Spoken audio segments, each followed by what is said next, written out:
Okay, hello, ladies and gentlemen, and welcome to Retro Rant, a show talking about the media that made us the nerds, gamers, and geeks we are today.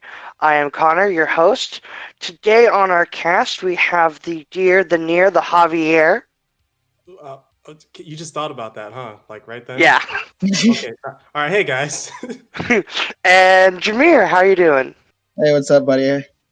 Well, today on Retro Rant, if you don't know what the show's fully about, we actually talk about a topic and a genre from that topic each show. Today's show, we are doing games, and the genre is RPGs. So we're going to be talking about the first RPG we ever experienced, our favorite RPG of all times, and we also get an honorable mention that we get to discuss. And today, I'm going to be starting something that was super close to me, which is a game called Dark Cloud. It is a JRPG that came out on PS2 back in 2001. Initially, it had a release in Japan, and then a couple months later, it finally came out to the West. Um, for me, and I was thinking hard on this one for a long time because RPGs have a super special place for me. This was the first like real RPG in my mind that just kicked off my love for RPGs. Because after that, I played a crap ton of Final Fantasy games, and this is the one that brought it all on for me. So Dark Cloud is this really fun JRPG that's a dungeon crawler with a really fun, unique storyline of this dark genie has basically absorbed all of the world. It's basically down to nil amount of people, and so you were saved by a good force, which is never really described in the game from what I remember. Now it has been 10 plus years since I played this game, so I could be remembering things wrong. Were saved to basically save the world. And the way you do that is you're going through dungeons, finding these capsules, and those capsules contain the building materials to rebuild towns. So it's actually an RPG with a town builder in it. Not unlike, in a sort of way, Dragon Quest, or is it Dragon Quest Builder? I think is the name of the kind of Minecraft-esque RPG that I'm thinking about. In the sense where you get all these different materials and things to build up the towns, and different events happen once you build those towns. And you can't actually move on to the next area until you have 100% built up the town as well. It's got a great storyline, a lot of fun characters that you meet, just like any other RPG. Um, but interesting enough is that the RPG mechanics are equipment based. So you don't have, from what I remember, you don't have too many skills or skill trees that you mess with, but instead you're dealing with different weapons and enchantments for those weapons that do different things. Which I find kind of interesting. You don't see a huge mechanic like that nowadays. So I think that's a good, fun mechanic. Have any of you guys ever seen Dark Cloud before now? I think I've seen it. I don't. Yeah. I think I saw it once before, but I didn't take interest in it because I think at the time when I saw it, I wasn't really into the. I wasn't into the visual art for it. That's probably why I didn't play Uh, it. Yeah. which is interesting because there is a 2, and the 2 is not actually a sequel. It's its whole other game with a brand new art style. Now, I like this game series, and I've always wanted a 3, which we'd never get because Level 5, who does this game, went on to move on and do a bunch of DS games, and they started doing. I am gonna botch the name of it, but it's something Watch. If it's like it starts with a Y, and they do that game Yokai Watch. series. Okay, watch. Yeah. They do that game series, which is like Level 5 is kind of interesting because they kind of really bounce between games and sort of genres, but then no, I feel like they've always done action based games. Still, interesting company. But it is like the first RPG for me that just launched me into a lot of other RPGs. Because from there, I played Final Fantasy, which we'll be talking about. I played Dragon Quest on the PS2. I played so many RPGs on that PS2, and then switched to Xbox 360 in that generation, and didn't touch an RPG for quite some time after that. Until, well, I guess no, I got the Xbox 360 solely so I could start playing Fallout 3. Okay, so Jamir, why don't you talk about your first RPG for your memory, which is Final Fantasy VII? Yeah, that actually was the first RPG I actually ever played. The first time I was actually introduced to like a turn-based game. Um, it was one of those. It was one of those like really weird games that my mom brought me for Christmas. Because she didn't Damn, your really know mom what to. dope. Yeah, she didn't really know what to get me, so she kind of just threw me into it, and I was just like, "Yeah, you might like this," and I was like, "Cool." And so, yeah, I mean, if you're currently playing like the remake, you might know a little bit something, not too much, but like if you played Final Fantasy VII, you know what it's like. It's like one of those it's like a turn-based RPG game, really long story, kind of complex, not too complex, but like I'm kind of like happy it was the first game I ever played because the music was amazing. It As started per itching me. usual. Yeah, it gave me like well, that and the characters really interested me. Like, before like over the years where everyone got like visual updates and you start seeing these characters get more and more fleshed out. Like I used to love Barrett actually. Barrett was one of my like favorite reasons for playing that game because the idea of like a man with a freaking Gatling gun for an arm was like amazing to me. It still looks cool. It's still cool, yeah. Yeah, Yeah, I was it's like, still cool. yeah, and I was like, something's wrong with this, but that's also amazing. So like that's been one of my like favorite things about like the series overall is that like Barrett was like a lovely character, and then you got characters like Tifa and Aerith, and What system did you play it on? I think Is, I isn't I there only think one system that it's on? yeah, it's only on one Right. system. It's on the Oh, so I PlayStation. don't, I honestly, oh, okay, I was like, I Yeah. honestly don't know what system it came out on. Well, Oh, no, Sorry. yeah. I had to really think about it for a moment because originally, like, well, no, I had to really think about it because originally, like, when they were making like Final Fantasy VII, like, it was gonna be on like the Nintendo 64. It was, and then like Square Enix was like, nah, because we don't have six cartridges to sell For people. this To put game. it on. Oof. Yeah, yeah, it would have been Um, like six cartridges, and they were like, nah, we're not doing that. so, speaking of Final Fantasy VII, there's some people complaining that it's gonna be a three-part because the remake's out right now. Part one's out. There's some people complaining that it's gonna have three parts. You're gonna have to buy three separate games, which is at the end of the day, without tax, $180 just for game series. But you've played through all the Final Fantasy VII, right, Jameer? Yeah, I've played it. Do you feel like you got your money's worth just out of part one? Like you feel like I would be satisfied paying the full 180 to experience this game? Okay, so this is the one thing I want to say a couple of things actually. So one of the biggest things that people knew going into this game was that it was going to be an episodic. Okay. Square Enix said this a while back that it's gonna be a really big expansion because it's the first time they get to seriously flesh out this game to the way that they wanted to do it all those years ago.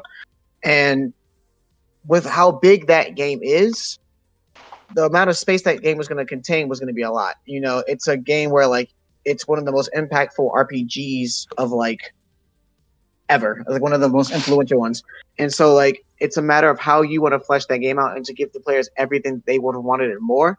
Some people don't want a full like take on the game because it's like, well, let's just put the game up in like better quality, like better specs, and just change the visuals and still play the same game.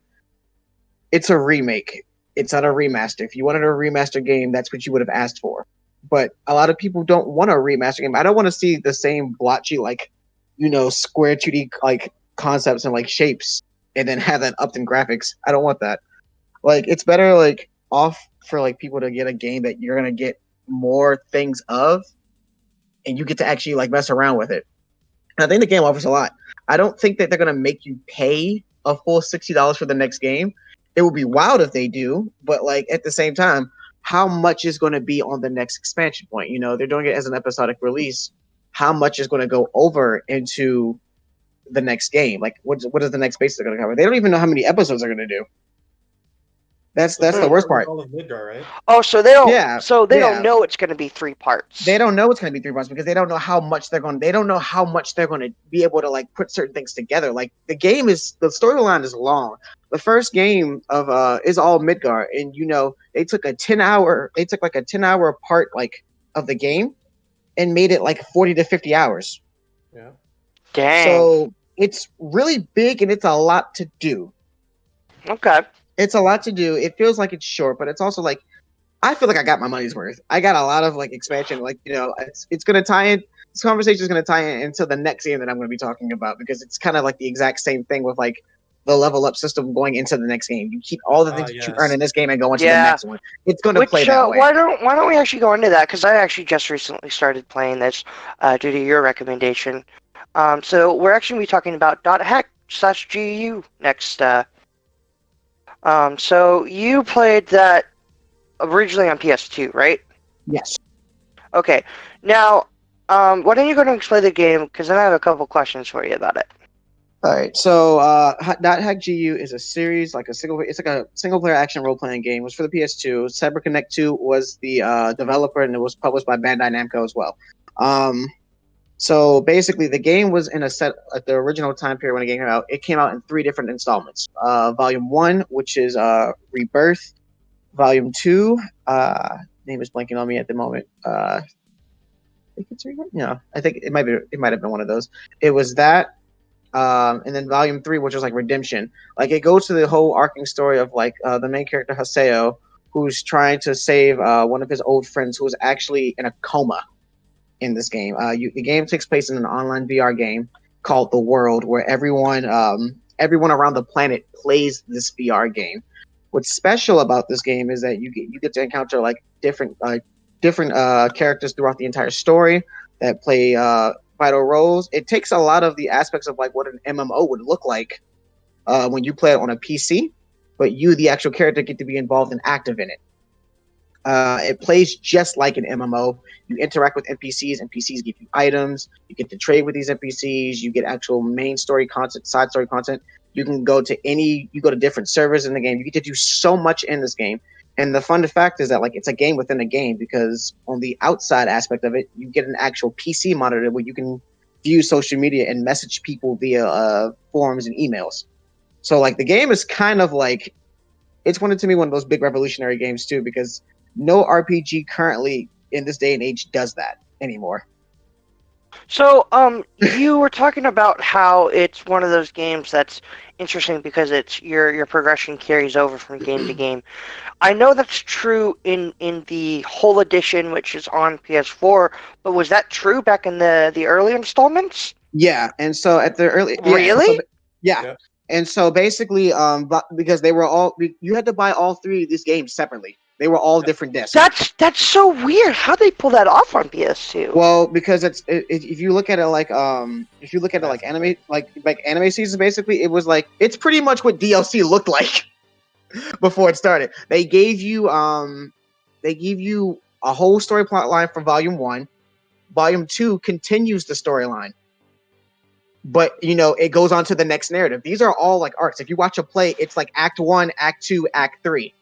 None of them all go to the same lead point, but each volume has its own specific narrative. And you get to watch this. You get to watch this character level up in experience and grow through 3 different arcs, and it's absolutely stunning. With the remaster, when you get an extra, you actually get an epilogue arc, which actually closes out the game altogether. Okay, Volume 3 closes it, but it leaves you on a cliffhanger in the sense of like there's something you want an answer for, but I can't tell you what that answer is. But the epilogue gives you that answer. Yes, the epilogue it pretty much gives it to you. And also, for those who don't know, .hack's one of those interesting things where it's the actual canon storyline's not only split between games, but split between anime as well, because there's like this whole time period for just GU alone that's an anime, then you continue where the anime ends into the game. Right? Real quick, Mm-hmm. about the .hack GU series. So we were talking about this off mic about a few hours ago. Before the GU series, there was actually 4 games that were also the .hack games that relate to this story, and the Mhm. protagonist of those 4 games is the person that you are trying to save in GU. And they Oh, also really? did, yes, Yeah. and they also did the same thing where your data transfers from 4 games. You start from the first one all the way to Quarantine, and then you start .hack GU, and then it's a completely different thing. So if you're okay, wait, that's kind of fucked because if you're max level in those prior saves, do you get reset in GU? It's a different character. It's a different Oh, it's a character. different character. So Okay. yeah, And see, even though the story is continuous, it's different characters, so it doesn't. Okay, yeah, different and characters. so like right now, GU is like I think it's the world. It's like I don't know if it's R2 or R3. I don't remember which I don't one. remember either. I It might I be think from what I was reading in the forums in the game, we're in R2 right now okay. in part So 1. so basically, if you didn't play the previous 4 before this one, you won't get what the R stands for. So you know how like when you do game updates and stuff, it refers to like Yeah, which version of the game it is. which you were telling me about. Yeah. So like this is Yeah. like the updated version of the world. This is an R1. Okay. So like So all of the something happens in R1, which is the movie. Because I know there's a movie that I've watched that, like, I just saw it to see it, but it kind of didn't make too much sense to me just because it felt like I needed more information. But there's one movie with the character model for Tri-Edge, you know who I was talking about? yeah.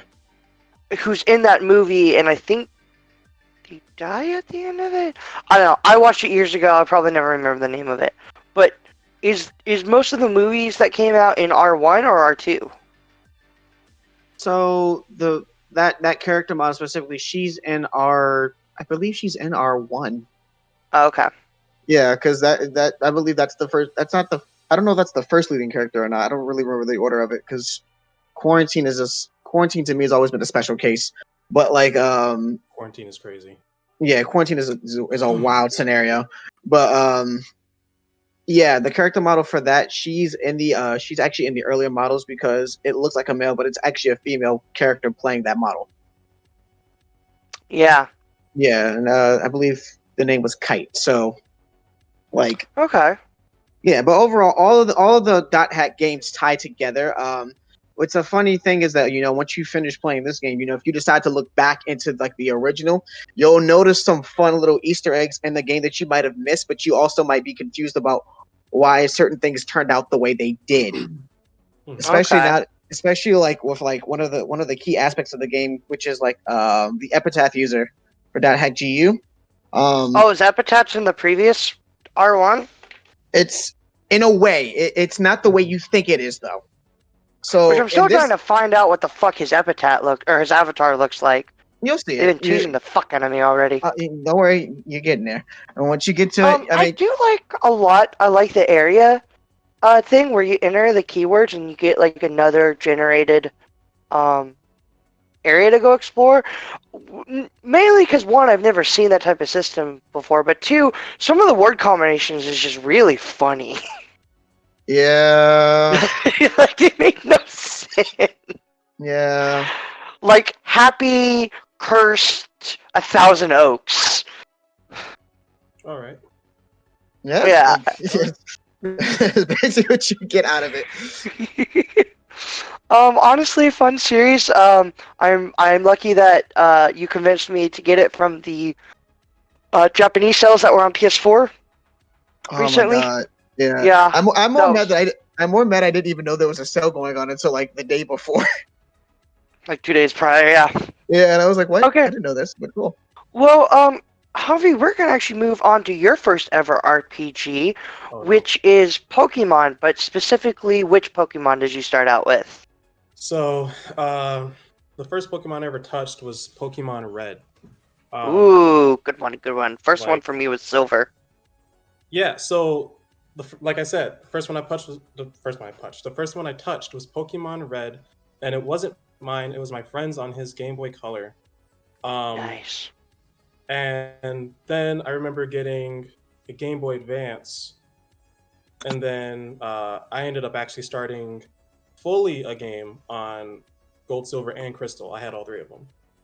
Nice. And That's- man, Johto region, good shit. Good shit. Especially when you like beat everything and then you go back to fight Red and you're like, wait, how did I get here? Like as a kid, I'm like, how did I get here? And why am I dying so fast? But the fact that I also got to like play against gym leaders of like characters that I watched like in the show, like that Right. was also real cool.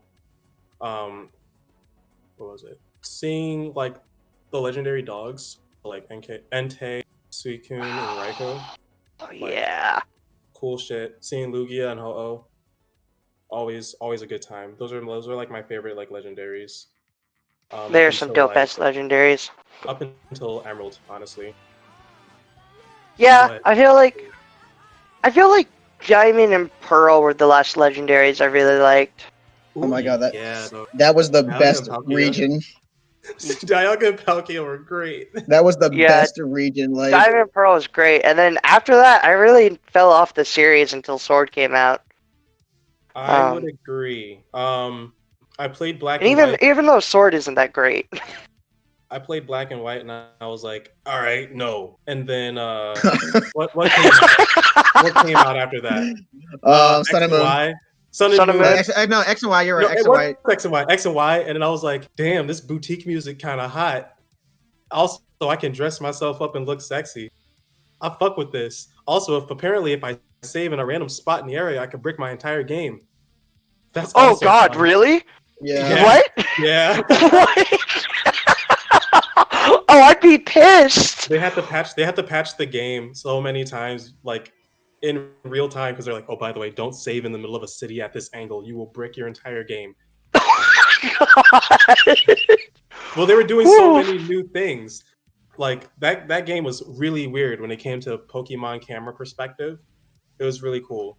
And then Sun and Moon came out, and I was like, Sun and Moon's cool. I still haven't done the post game content. I know Necrozma is a thing, and I'm like, you're neat.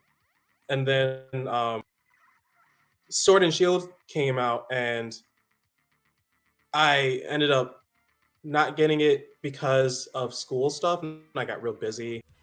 But then, just overall, hearing the game isn't complete. It gave me war flashbacks to Final Fantasy 15, and so I was like, no. I won't do that. I was like, I will not subject myself to this. I will admit I simped Sword for quite some time. I bought God, the it was a lot. Did you say DLC. you simped Sword? Yes, he did. He did it for like 3 months. Yeah, I played in 3 months. I will say I put more time in a quicker succession in P5 Royal than I did in Pokemon Sword, but I played the crap out of that game. I think I ended at 210 hours into Pokemon Sword, and I'm going to pick it back up. It's just the problem that I was trying competitive for the first time in Pokemon ever, which is an interesting concept for what's, an RPG. There's I could be wrong on this, but it feels like there's not a lot of competitive RPGs, especially in this sense, because the competitive for Pokemon feels more like a card game than a turn-based, because you kind of get this whole sense of you're trying to get the best version of the Pokemon that you can through egg hatching and through breeding, and then you go and try to get the best movesets that you can on there, and then after you have the best of everything, then you go fight, and now you're having to outwit your opponent strategically. Yeah. So I kind of like it. Speaking of card games, I didn't put this in the little thingy thing. However, the other RPG that I played alongside Pokemon was actually the Yu-Gi-Oh card games. Oh my God. Man. Specifically, Rush of Destruction and the Sacred Cards on the Game Boy Advance. Nice. Damn, that's a all I want to say flashback about I them. forgot about. That's all we got to say about them. Those games are hot. Okay, we can move on from there. Yeah. Well then, I'm gonna go into my all-time favorite RPG as of this moment, which is Persona 5. Persona 5 was actually my first ever Persona game. I didn't know Persona existed till Persona 5, and I played the fuck out of Persona 5 and Persona 5 Royal, and I know RDW's tired of hearing it from me because for the last month I played the shit out of it. I'm done now. I have a playthrough that I'm trying on Merciless, but I'm really just casually on it. But Persona 5 to me, there's something special about it. I don't know why I never found it till now, but it hit. It hit different than any RPG I'd ever played. Between the characters that I fell in love with, between the music that I absolutely fell in love with, so did my girlfriend. The mechanics, the art style. There's very little I can say bad about this game. Even the calendar system. The calendar system's super interesting to me, where it makes me feel like every single day, every action I take is actually relevant. Like, I need to think about what I'm doing and not just randomly be going through the game. I love it. Yeah. Persona 5 is... I know it's never going to get any high awards, but to me, it's a near perfect game. It's really dope. Especially Royal. That's not necessarily true. It did get it actually was one of the... It's gotten several like recommendations. Like, I mean, there was still a whole debacle between like, I think the year before's Game Awards between like that and Breath of the Wild, and like I remember like a lot of people said Breath of the Wild deserved it, but it was also a really big argument because I was like, I don't know, P5 kind of blew that out the park. And like, hold on, and also real quick, Breath of the Wild beat Nier Automata, and I was like, oh, okay, but like, hello. But that was in the same exact situation. Yeah, which I still want to play Nier Automata. Oh, please do. But please do. It's such a good game. This is my year of RPGs for me. Play Nier Automata and fucking cry. I mean, that's basically what you'll be doing, but the whole game. Literally the whole game. But yeah, that's a cool thing. I know that I was gonna say, because you were talking about when you mentioned Pokemon earlier, you kind of like jumped off. I was gonna say that like Pokemon is like one of those. Pokemon was one of those games I played very young too, but I also like didn't get a chance to really. It didn't like hit me hard the way it should have. The movies hit me hard. Oh yeah. The Pokemon movies actually hit. All of them did, especially the one with Lucario's entry for the first time. Oh my god! Oh. That movie hit. That movie hit me. Lucario and the Mystery of Me or some shit. Yeah, that movie hit me really. That one hit me really hard. Oh, sorry, you go. Yeah. I was gonna say it won't really hit me hard, but it was also like it wasn't because of Lucario. It was because of the fact of like we got introduced to the Regis for the first time on screen. Yes. Yeah. And like Reggie turn on. Oh, but I will tell you, like I will always stick up for them because those are the most wild. That is the wildest Pokemon trio set of anything I have ever seen in the game. Are you excited about the new Regis coming out then? I like how they look. I still don't know what type they are, but besides the electric one of them's got to be Dragon type. We'll see. I don't know. I just like the idea that like the concept behind making them is ridiculous. I do love that. I do love how like. So I don't actually know what that concept is. What is it? Okay, so like basically, the Regis, the original ones are Regirock, Regice, and Registeel, which is the ice. They're all rock types. They're all rock types except for the legendary one. It's like the legendary one is a normal type, which is the wildest thing to me. And they were all made off of parts of like the actual Earth. But basically, the god of all Pokemon, Arceus, creates this legendary Pokemon called Regigigas. Regigigas is worshipped by all the people in the land, and he creates these three pseudo deity rock golems called Regice, Registeel, and Regirock. Regirock is made out of rocks from all across the planet. It can rebuild itself if any of those rock pieces break off for whatever reason. Registeel is made out of the hardest metal on the planet and cannot be burnt, scarved, or like scraped. You can't put a dent in that Pokemon. How the fuck do you beat it then? I don't know how. Blows heavy air into the mic. And then Reggie Ice is made is literally that thing was born in Antarctica. Like that thing is below like negative like 360. I don't know how you're supposed to melt that thing. You don't. The thing just walks. Like these Just Pokemon are absolute zero. it's like ridiculous, and humanity couldn't do anything about it, so they still did away. And Arceus was like, "Yo, what did I do? Why did I make this thing? Why did I make a Pokemon that can make Pokemon?" I just like that they talk in dial-up. Yes, they do. And What? They talk in dial-up, bro. no, and yes, they do. And I don't know if you've never heard those things talk in the movie, those things are frightening. Those things are Oh my scary. God. Holy Like, shit. I don't know if like if we can run that on the stream, but like there is an audio. Someone did an audio thing of hearing the actual Pokemon cries in the movie. It is the most frightening thing I have ever heard. It's like, And it's so scary. You know, speaking of frightening noises, I got a random, just quick story about frightening noises. There's a song I can never listen to for the rest of my life because I had a nightmare with it in it. Do you guys remember the hamster song back in the day? No. Okay, I'll have to play it for you guys one time. But it's got this random ass, just weird audio that like I was listening to music while sleeping and it bleeded into my nightmare. So the aliens that were trying to kill me and my family, their battle cry was that fucking bit from the song. That's wild. Well, we're gonna move on. We are actually gonna go to Javi and talk about your number one favorite RPG, which is Kingdom Hearts on the PS2, the original, right? No, brother. No. The whole series? Boy. The whole series? Yeah, what you Well, mean? okay. No, okay, yes, Before the you whole hop too much series, into it, but- what's your favorite Kingdom Hearts?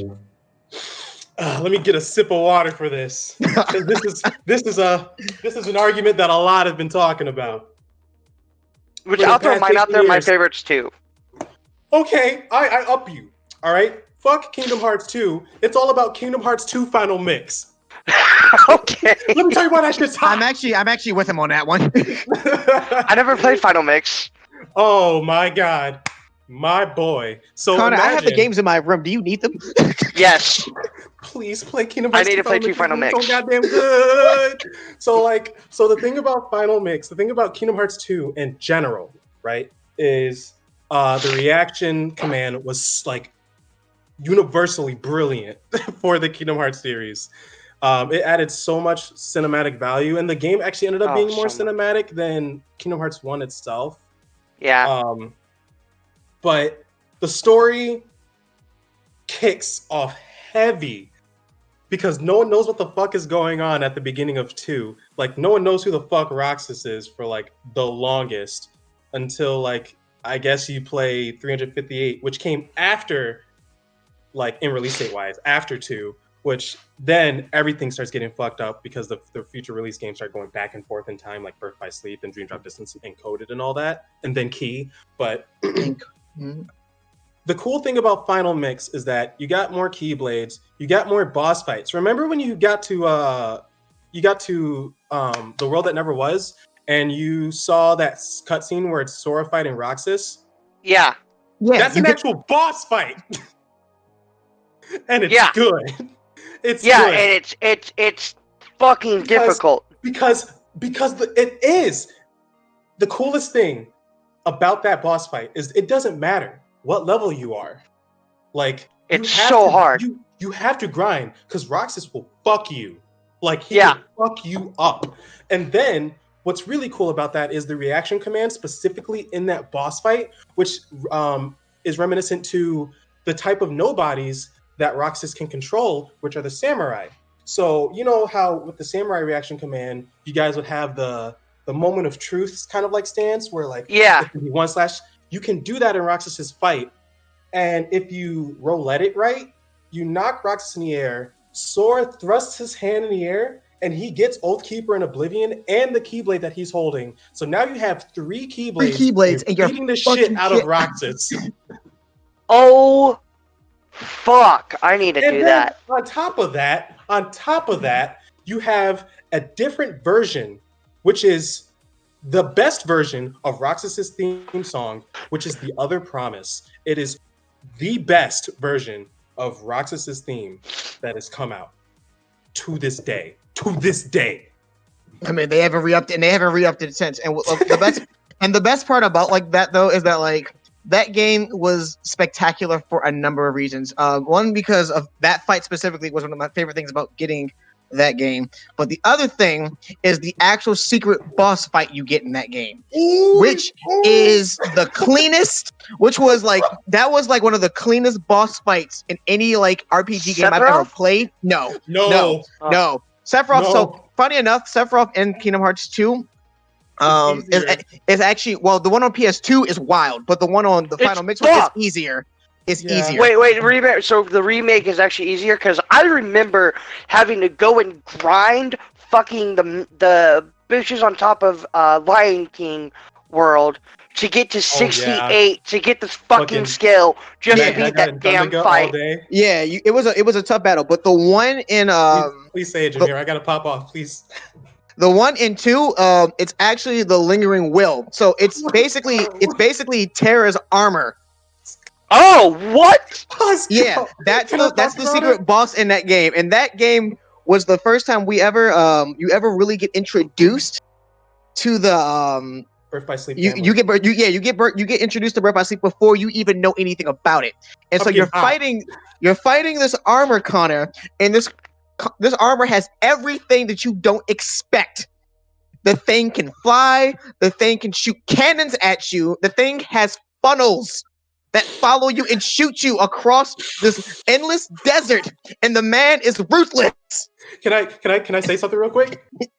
So I will never forget walking into Disney's castle.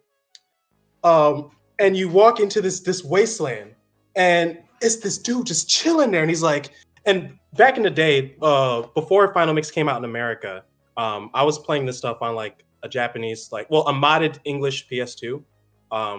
Me and my friends would mod our PS2s, and we'd play them that way.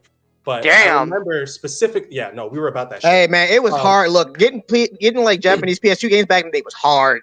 Real quick. I will never fucking forget this. This is a two-parter. You see Lingering Will, and the things that he says is, "This feels familiar." Xehanort? And immediately, without hesitation, unleashes that fucking cannonball that can kill you in one hit. Literally kill you in one hit. It was on sight, and you didn't know why. You had no idea why you were about to get your shit wrecked. And then, did you play Kingdom Hearts 3, Connor? Yes, I did play 3, not the DLC. Kingdom Hearts 3, Terra kept that energy, nigga. He kept that same energy on sight. Found Xehanort, it was like, rub me my fucking body back. like you saw what he did in the Keyblade Graveyard, bro. It was it was insane. I was like, you're telling me you kept that same flex from back then to now? You must have been mad. I love it. Well, and also, go ahead. No, you do your thing because I got an opinion to express. I was gonna say, so like Javi said, like that's one of the best things about Terra as a character is the fact that like this man literally survived on willpower alone. That man was mad for about maybe a good 10 to 15 years and has been waiting for the right moment to kill this man. Oh my god. That's right, because they're the ones who gave Sora and then their power. Yeah, but the flex about Kingdom Hearts 2 Final Mix is that in that game, Sora in Birth by Sleep, Sora's not given a Keyblade. Right. He's not technically given one, and so he remembers meeting Sora, but he doesn't remember giving him a Keyblade. But he's like, "Whoa, I didn't give it to you. I gave it to the other boy. Why do you have it?" He's like, "Oh, okay, something wrong here. I gotta beat your ass," and he just starts flexing on you. Oh my god. Yeah, dude. So crazy. I got an opinion to put out there. Yo, fuck 3 and killing him. I'm sorry, but why? Sora didn't have to disappear. I'm pissed. I'm still mad about it. You'd be alright, dog. This is you in Kingdom Hearts 4. Will we? I thought he's gone. Nah, homie. We got two games coming before that actually. So actually, I'm sorry. So when I'm 35, I'll see Sora again. No, it's already in development. So like basically, it's got like.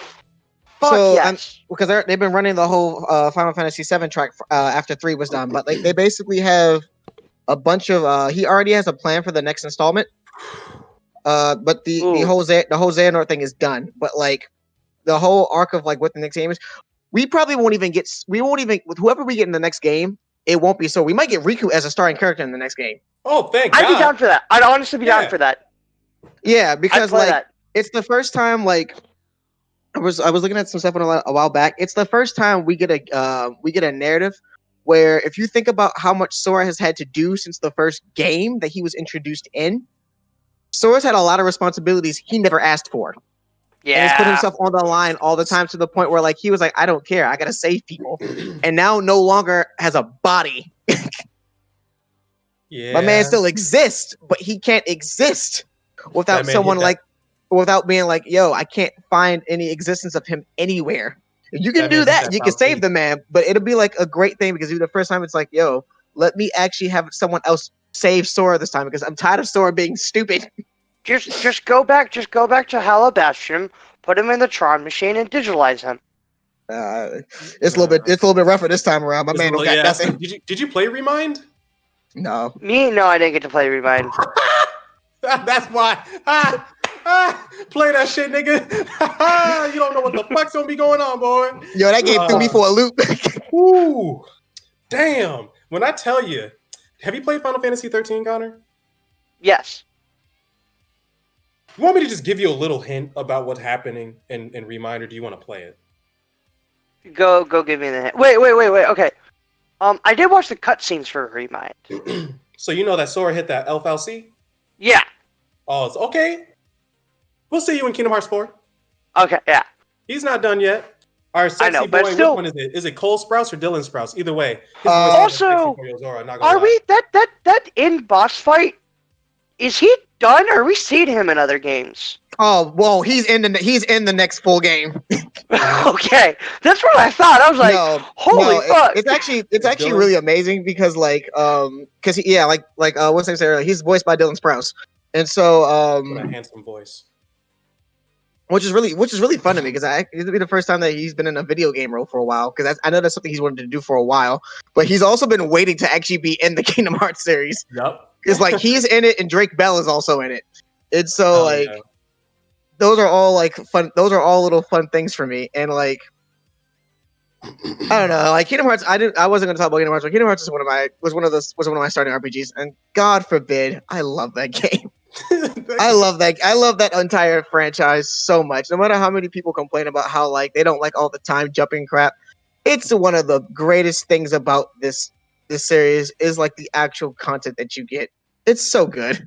And I was gonna say it was always wild to me that this game series just jumped between platforms so much, and I thought that was such an uncommon thing. But now playing through fucking dot hack, I'm like, this doesn't just jump consoles. This damn thing jumps media formats.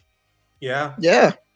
At least Kingdom Hearts stayed in games, and it's like, oh, so you're gonna play this game, watch this TV show, read this manga, look at this art piece, go back and play this game with the new secret ending because it gets a little convoluted at some point. Yeah, but the thing about like dot hack though is that like with dot hack you don't really need to know too much about it. You can go straight in and be like, there are some references here to certain things. Like the biggest thing I can't tell you yet until you get to that part where you actually get your avatar. I can't say anything. But like, there's a fun little fact about the avatars that make them so strangely different in GU than they do in any other game. I have no idea when that's going to come up for me because I'm the bitch who's like stopped story mode for a little bit and goes and grind to a certain level. Well, I'll tell you this, Connor. You're in the arena now, so you're going to get it pretty soon, actually. Oh, okay. Yeah, I'm fairly close. I'm almost up to his tier, but I really want to get to like 25-ish before, or maybe even 30 before I go fight what's his name. Bitch ass dumbass hoe. Also, fuck that sister. I cannot believe she ordered a hit on me. Oh my god. I'm still mad about that. Sorry. There's fucking in dot hack GU, there's this moment where you find this character that's played by two different people this little brother and his older sister, and I love the little brother. Yo, fuck the older sister. She tried to get me killed. It'd be like that sometimes, bro. Oh my god. I was Connor earlier, Javi, that my favorite thing about this game of watching Connor play is seeing who he's gonna like and who he's gonna hate down the line. Because it's gonna fluctuate so much. Yo, you know what? I crazy. still don't know if I'll ever like that damn cleric. She's so fucking annoying. He talking about Adelie. Oh. Yeah. Yeah. Oh my gosh, she's annoying. Real Okay. quick, can we go back to one more thing about Kingdom Hearts though? Yeah, go for it. So now Kingdom Hearts, right? For a lot of people back in the day, is what got people into Final Fantasy if they didn't know about Final Fantasy before. Because yeah. I know my ass. Now, I ain't speaking for no one else, but I know my ass was like, all right, I'm finna go to Olympus Coliseum. I'm gonna meet up with my nigga Hercules. Who that sexy motherfucker with the red scarf kind of burnt off with the bat wing with the blonde hair looking at me real evil and shit, about to kill my ass. And then suddenly I had Final Fantasy VII Advent Children as a DVD set. Don't talk to me about it. I was lucky enough that I had actually played FF10, which we'll go into, Javi, for you, prior to Kingdom Hearts. Yeah. So when I saw the characters, I'm like, oh my god, it's them! True. When you saw, what's his name, playing Blitzball on the fucking Waka? beach? Yeah! I was like, I also played 10 before, like at the same time as Kingdom Hearts. So that must have been jarring. Shit. Kinda. They share a lot of the same sound clips. Yeah. Okay, question. On 10, real quick before you get into you explaining it, Yeah. do you remember the fight with the giant, like, thunder creature on the ship? It's like 70% of the way through. Oh. Vaguely, honestly. Dude, I don't know. That boss has me scarred because that fucking thing took me like 30 tries. Oh my god. There's only certain parts that I remember about 10 because 10 was a game that I played once and I got through it and it was one of my first RPGs where I was like, Jesus Christ, this shit hard. Yeah, yeah.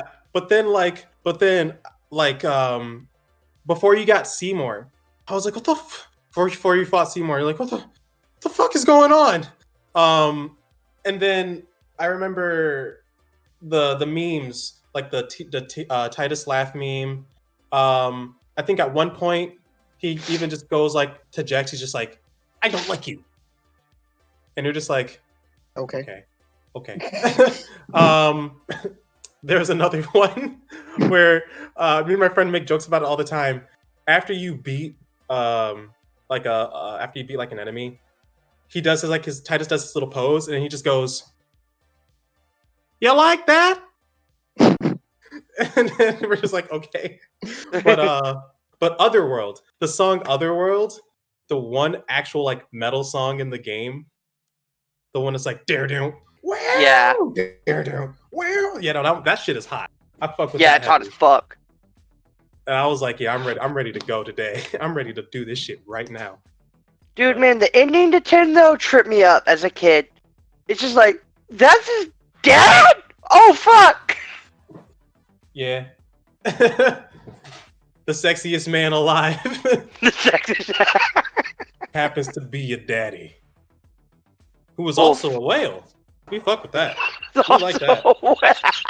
Also, shout out to Final Fantasy X too for having damn near the exact same ending as Kingdom Hearts 2. Right? Yeah. I was like, all right. Okay, well then, do you have anything else you want to talk about in Final Fantasy X?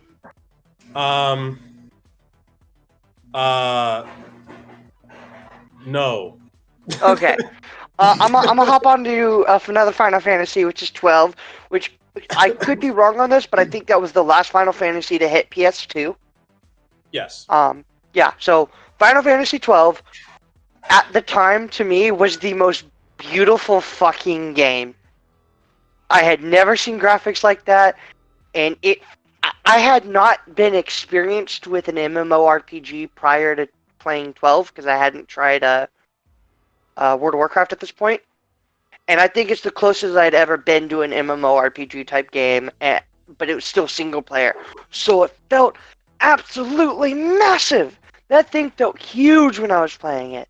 The map, the story, which I don't quite remember the ending to it, if I'm going to be honest. I don't know if I actually beat the game, now that I think about it. But I just remember playing the crap out of it when I got it. The music, the fucking cross between spaceships and fucking, fantasy was dope to me.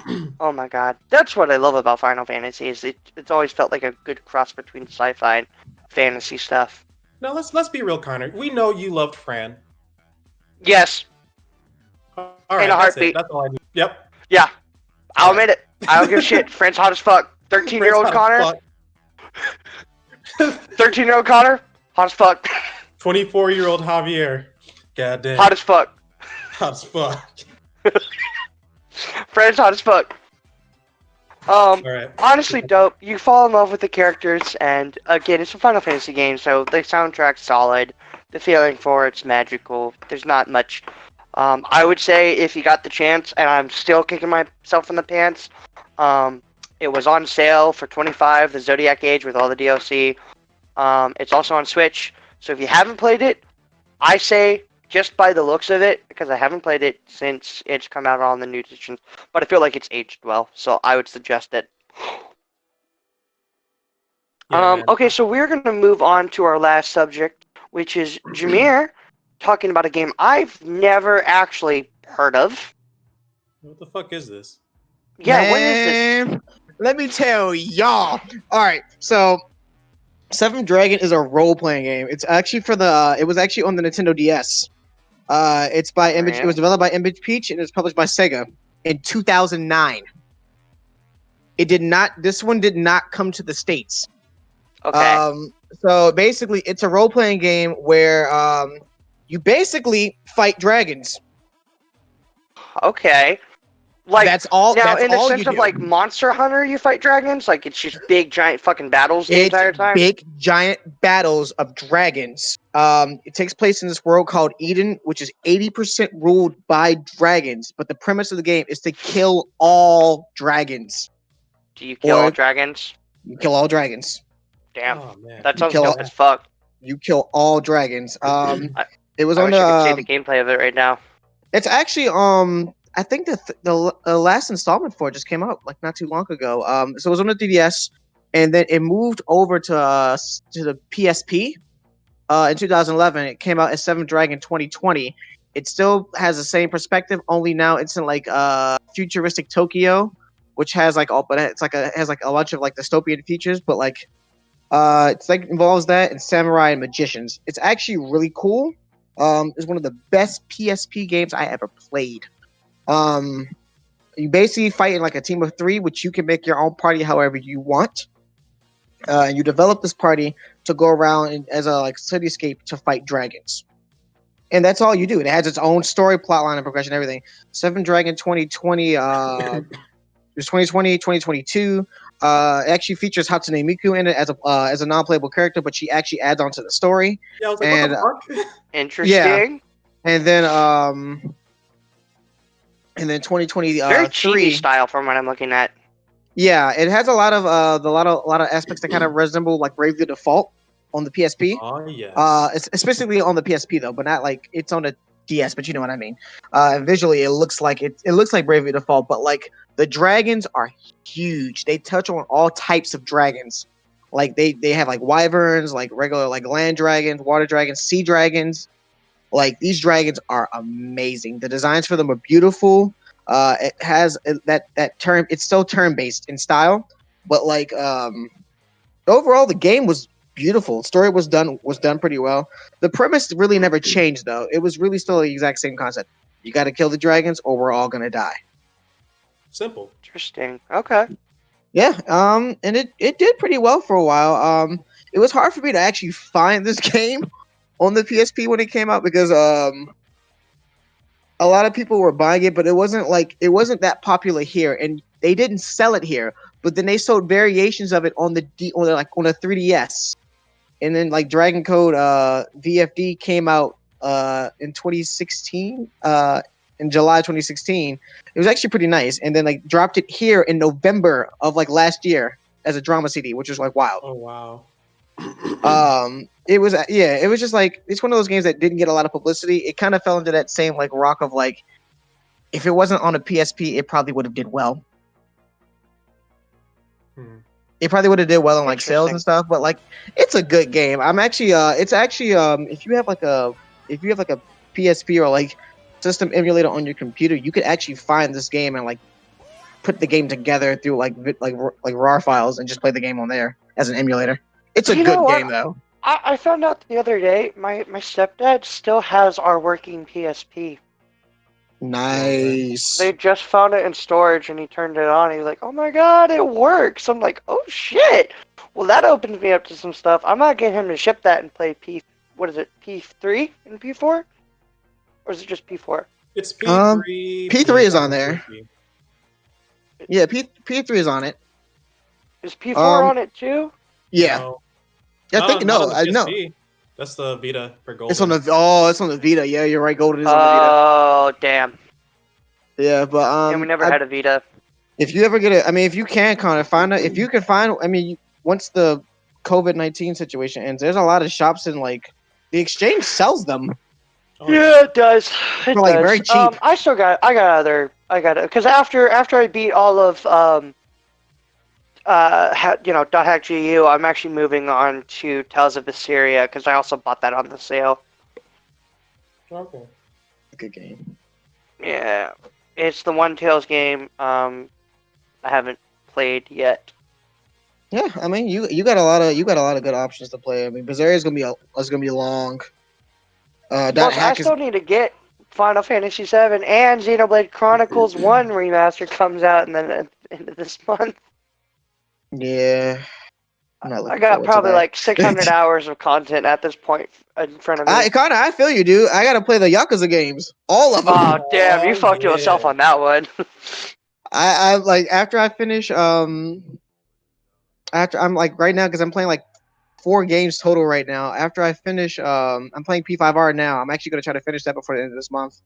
But I'm playing playing that Control and a bunch of other games. But it's going. Where are you right now on that, by the way? In P5? Yeah. Oh, I just finished the third palace, and that's all I want to say. I finished that in a day. Yeah. That was like maybe 6 hours. That's ridiculous. But yeah. But other than that, because I know Javi's playing it too, I will not say a word about it. I haven't even started P5R yet. I gotta play a saxophone video. You better play that saxophone. Because you a saxy motherfucker? All right, folks. Thank you so much for joining in. It's time. Well, wait, actually, Javi, you had some honorable mentions you wanted to talk about? Spider-Man 2 is the best RPG to ever come out. If you disagree with me, you obviously never experienced the wonderfulness that is pizza time. I will gatekeep the shit.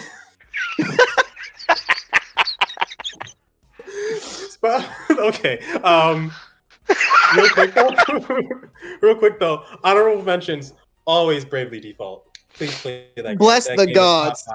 That game is hot fire. That game is gorgeous. Please do yourself a goddamn service and play that game. Got it. What else can I mention? Chrono Trigger. Please educate yourself on the beauty that is Chrono Trigger. It came out on the SNES. There was a version that is also on PlayStation 1, and there's a version that's on the DS. There's a version that's on PC. I'm pretty sure there's a version that's on your phone. There are so many ways to play this game. It is difficult, but it is fantastic. What company is it under? Oh, that's under Square. Oh, then yeah. Oh no, I just want to make sure because they got Square Enix has a big bundle sale going on right now for like I think 57 games for like $34. Wait, when? What? It's on Steam. It's like a huge mega bundle for like 57 games. Like, and honestly, I think that game is on the list. I may just buy that. Yeah, no, dude. You can't go wrong with it. It's 95% off, basically. You might as well get it. Please play please play it. Please play Chrono Trigger. The music is so good. The art and character designs were done by Akira Toriyama. Mm-hmm. So the artist for Dragon Ball. Wait. Yeah. Yeah. Yes. Correct. I was like, wait, and Dragon Quest. The music is crazy because if I remember correctly, the composer was like 20 something years old making music like this, and Chrono Trigger's music is so like theoretically advanced that people still make analysis to this day about how crazy that music was at the time it came out. Mm-hmm. Also, that if you want to talk about time travel and convoluted time travel, let's talk about Chrono Trigger, which the whole concept is based around time travel. This girl goes into a time machine that was created to be showed off at this fair, and then suddenly she gets lost in time. So you go into the time machine and you find her in another time period. You find out she's like a queen of this castle, of this kingdom even, and then vanishes through the fabric of time in that time period. And then you have to go jump through timelines or time periods in order to find this person and also stop the world from imminent doom. Damn. You know what? I gotta say, I don't think, and this is my personal opinion. I'll put that out there. I don't think there are any better storylines than what you get from RPGs. They just, to me, they always have the best depth, the best character development. I always feel more connected to the stories than any other game type that I end up playing. I agree, but also like I don't think they have a choice. Like because they're story driven. They're 100% story driven. Like the only game that I think I could get away with, wow, these characters are really shitty, and like this environment's kind of cool, but these characters are really shitty. But this battle mechanic, kind of hot. Tales of Grace's F. Oh yeah. I fucking hate those characters. Let's fight the final boss and let's try and do friendship. Let's try and be best friends with the final boss. Oh God, no, fuck that. Huh? Like, excuse me, bro. You are about to die by this man's hand. And you want to be friends with him? Nope. This ain't Naruto, nigga. We don't do that. Kill this man. Got to go, man. You gotta go, nigga. That's probably one of the worst Tales games, actually. Yeah. It's one of the worst Tales games story-wise, but the combat in that game. The combat in the game is good. Crazy. Combat is good. So far, I would say my favorite right now is Zestiria. Is it Zestiria? Not Zestiria. How do you fucking say that name? Vesperia? Vesperia, thank you. Vesperia was crazy. That one was a good one. I love Vesperia. I actually never got to play it. I only saw it. It's on PlayStation. I know. It's on PS4. I'm so excited. I gotta get it one day. I might play that again if I run out of games in like next year. Oh, so Cyberpunk. Okay. I'm ready for Cyberpunk. That's just all I have to say on that. Cyberpunk's gonna be good. If we're still doing honorable mentions, I mentioned the Yakuza games earlier, but if you ain't played Judgment, play that game.